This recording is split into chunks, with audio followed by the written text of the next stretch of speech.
Hey everybody, welcome back to K Job's Views. I am your host with the most, K Job. We're going to get into a TV series today called I May Destroy You. This was released on HBO Max 2020 in the year 2020. It's 12 episodes, 1 hour each. Pretty dense show and topic, so we're going to jump right into this. But before we do, as always, like, comment, subscribe to the page. Check me out on YouTube, KAMALOVERU, and on IG, Instagram at KJOBE_views. You can also search the YouTube page for KJOB Views, and you should be able to find me. Find this beautiful mug, I should say. All right, so let's get into I May Destroy You. So, I May Destroy You, like I said, is a 12-episode, 1 hour each limited series that was released on HBO Max, or just HBO, in the year 2020. It stars Michaela Coel, Waruki Opia, I hope I'm pronouncing that right, and Pipe Asaidu. Waruki plays Terry, Pipa plays Kwame, and Michaela plays Arabella. So the show stars or focuses mostly on Arabella, who she's a blooming young writer, but not like regular novels. She does, I think her first release was like poetry or something like that. So she's a blooming young writer, and she's under this deadline by her literary agents to produce like her next publication. She goes out for a raging night with one of her friends, Simon, who's in the show but a more minor character. She goes out, and sometime during the night she's sexually assaulted. She blacks out. She's sexually assaulted. She has memories of it the next day, and so our story goes, right? So the show itself focuses on that sexual assault specifically as a central theme, but it also widens the range to sexual consent in different forms, as well as sexual assault in different forms, right? So let's get into the review. The review of this show, I give it an A. I give it a straight up A. Very good job. Immediately, Michaela Coel, if you guys don't know, she really does no wrong. She wrote, directed, and starred in this show. She also wrote, directed, and starred in Chewing Gum, which is a British comedy that was released years ago. And it was amazing. I reviewed that show in my archives. You can find that. So she's just amazing. She's a genius. She knows what she's doing. Writing, she knows what she's doing, directing, and she knows how to act her ass off. So what this show, the reason I also give this show an A, in addition to the fact that it's a beautifully directed, written, and starring Michaela as Arabella, but the character she gives us as Arabella is someone who, while we may not all relate to, I feel like every one of us has had an Arabella in their life at one point, or has seen an Arabella in action out and about. So when I say this, Arabella, as brilliant as she enjoys to party. She enjoys drinking. She enjoys drugs. You know, trigger warning for the show. You will see drug use. You will see smoking. You'll hear explicit language, and you'll also see violent sexual situations.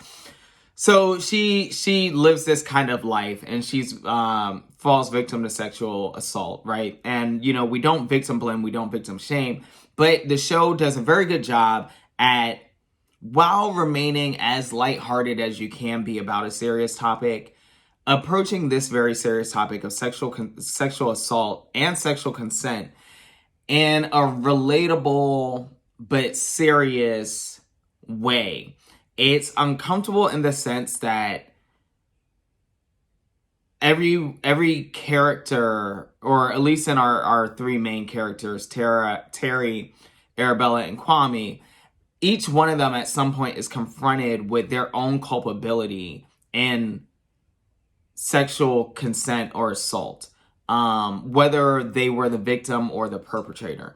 They each at some point have to kind of figure out whether the lifestyle they're engaging in, and I don't say, and I described Arabella, but Kwame and Terry, they're not as wild, especially Kwame. Kwame's not as wild as Terry and Arabella being the wildest, at least at the start of our series. They're not as wild, but they still find themselves confronted with their ideas and their beliefs, or I should say their approaches to people when it comes to sexual assault and sexual consent, backtrack. When it comes to their approaches to people in sexual activity, whether their liberation is actually exploitation of someone else, or whether someone else's liberation was an exploitation of them. The series has a couple flashbacks when Arabella's in secondary school, and we get to see some of the behavior that maybe help form who she is. And I think as a viewer who understands that we should be able to relate things back to our own lives, we kind of get to see how instances in your younger years may transform your ideas of what is healthy sexual practices, right? The show also does a very good job at, even though our central theme is following her through her assault and recovery, we get so many, through our other characters, we get so many other side stories about sexual consent and assault, use of a condom, or I should say not using a condom without your partner knowing, having consensual sex but then being forced to have sex again when you don't want to, having sex or being about to have sex with someone who you believe to be one thing and they tell you they're another. Believing you're engaging in a random night of fun to find out that maybe this was a planned night between two other people and you just got roped in. The show brings up all those issues and more. You know, those are just the ones I remember off the top of my head. And again, this show is over a year old. I do want to go ahead and jump into the spoiler alert for the bottom line of the show, right? So, as I had mentioned in the first episode, she has this looming literary deadline, and that's when she goes out partying and is end up the victim of sexual assault. Well, in our final two episodes, we see that she has staked out the place where she was assaulted and has identified her perpetrator. There's a few vignettes of how this could play out. Ultimately, she chooses to move on and actually, surprisingly, engage. The fourth character who's never discussed is this white guy who's her roommate who never really does anything. And she actually decides to spend time with him. He's always asking to hang out. She never hangs out. And she just does that. And in that, she also figures out her writer's block and turns in her final publication, which is ultimately about a young woman surviving sexual assault. So that brings our whole show full circle. I love this series. I give it an A. You showed me your work. You had great directing. You had great writing. You had great performances. You dealt with a very challenging topic that you managed to keep as lighthearted as possible while having a very serious conversation about it.